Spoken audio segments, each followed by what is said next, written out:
नमस्कार, मैं डॉक्टर रजनीश कुमार आप सभी का एक बार फिर से हार्दिक स्वागत करता हूं।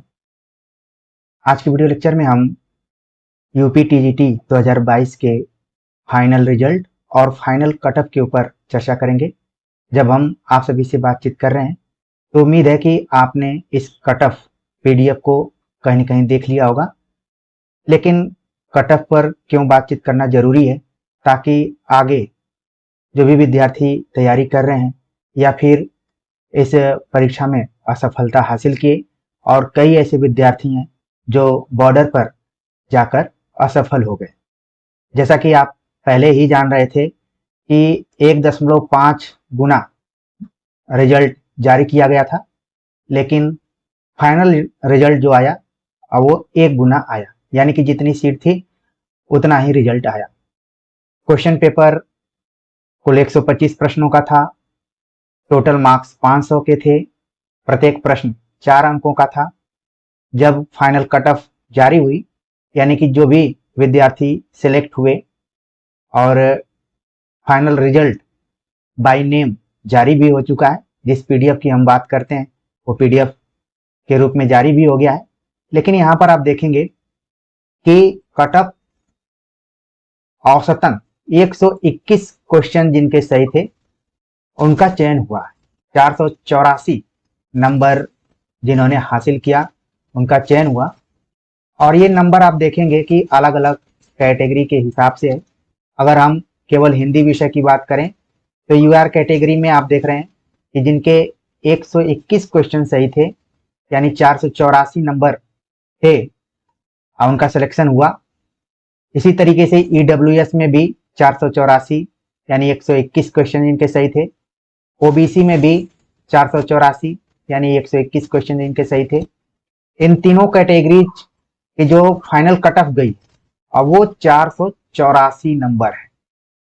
अगर आप क्वेश्चन की बात करें तो 121 और कट ऑफ की बात करें तो 484।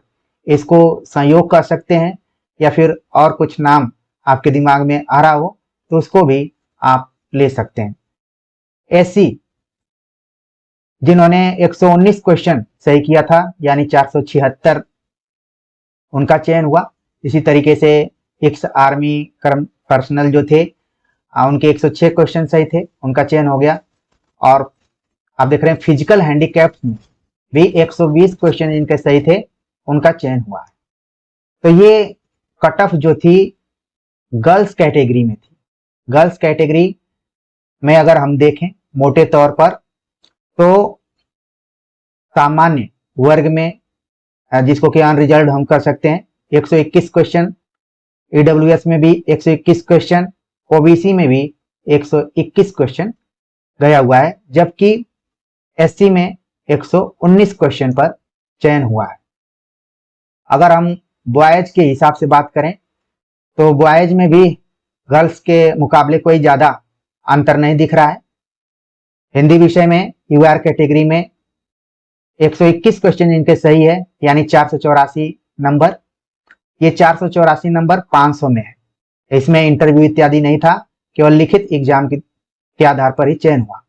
ईडब्ल्यूएस में भी आप देख रहे हैं कि 121 क्वेश्चन 484। ओबीसी में भी 121 क्वेश्चन 484 नंबर। और एससी में बॉयज में 120 क्वेश्चन जिनके सही थे उनका चयन हुआ। एसटी में 114 क्वेश्चन जिनके सही थे उनका चयन हुआ यहाँ पर।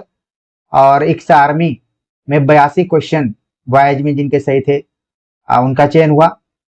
फिजिकल हैंडीकैप्स में भी अलग अलग कैटेगरीज हैं, ठीक है। सबका अगर हम देखें तो 117 क्वेश्चन, 118 क्वेश्चन, 118 क्वेश्चन जिनके सही थे उनका चयन यहाँ पर हो गया है।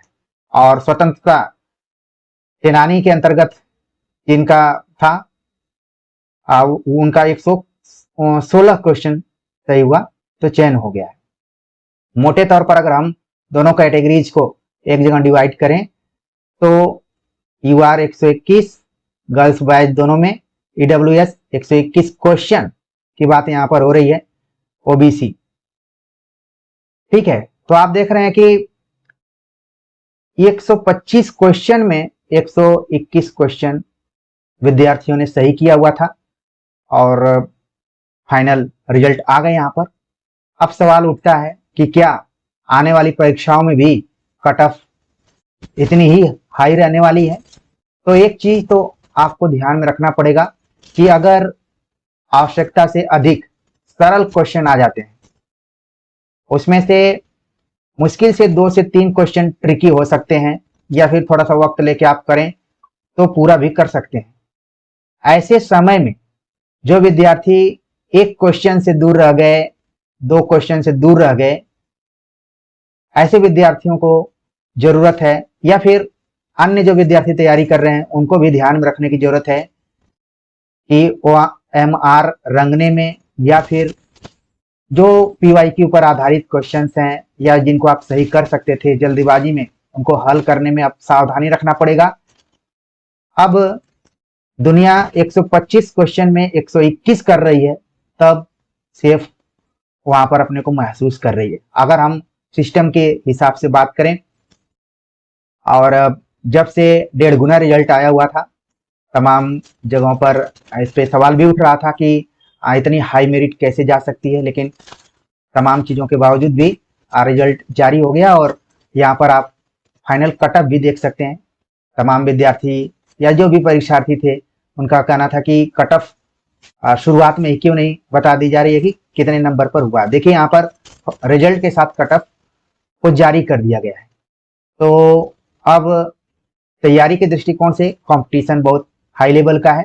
आप देखेंगे कि इसमें सेल्फ स्टडी को आप फोकस कीजिए और परीक्षा से कुछ दिन पहले थोड़ा सा अपने को रिलैक्स कीजिए, ताकि एग्जाम हॉल में आप बेहतर परफॉर्मेंस करें, क्वेश्चंस को ठीक से पढ़ें और उसको समझते हुए आंसर तक पहुंचें।